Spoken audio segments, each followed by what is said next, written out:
நன்றி கடன் செலுத்துறதுக்காக அரசியலுக்கு வந்த உங்க விஜய், இந்த விஜய், நீ வா விஜய், நாங்களா இருக்கோம், பாத்துக்கிறோம்.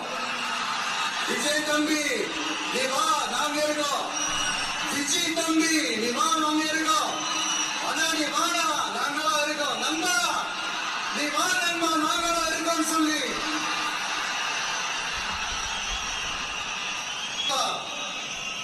அவ்வளவு உறவா என்ன ஏத்துக்கிட்டீங்க.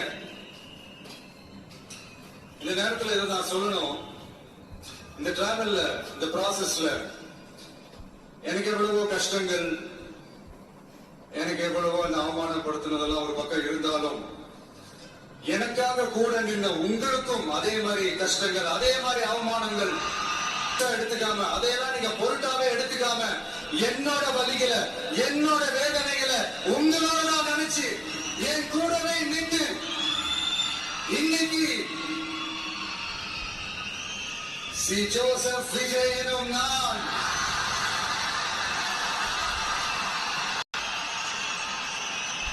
அதுல உண்மையாக்கி இருக்கிறீங்க. உண்மையிலே எனக்கு என்ன சொல்றதுன்னு எனக்கு தெரியல. என்னுடைய உறவுகளே, என்னுடைய சொந்தங்களே, நான் ஒன்றும் தேவ தூதரெல்லாம் கிடையாது. நானும் ஒரு இயல்பான ஒரு வாழ்க்கை வாழ்ற ஒரு சாதாரணமான மனுஷன் தான். நான் முன்னாடியே சொன்ன மாதிரி அது செய்வேன், இது செய்வேன், பொய்யான வாக்குறுதிகள்லாம் கொடுத்தவங்கள நான் ஏமாற்ற மாட்டேன். இதெல்லாம் நான் செய்வேன். இமீடியட்டா உங்க மனசுல ஒரு கேள்வி ஒண்ணு வரலாம், அப்ப சாத்தியம் இல்லாததை செய்ய மாட்டாங்களா, செய்ய முடியாதா அப்படின்ற ஒரு கேள்வி ஒண்ணு வரலாம். இத்தனை கோடி மக்கள் என் கூட இருக்கும் போது எது வந்தாலும் பாத்துக்கலாம்.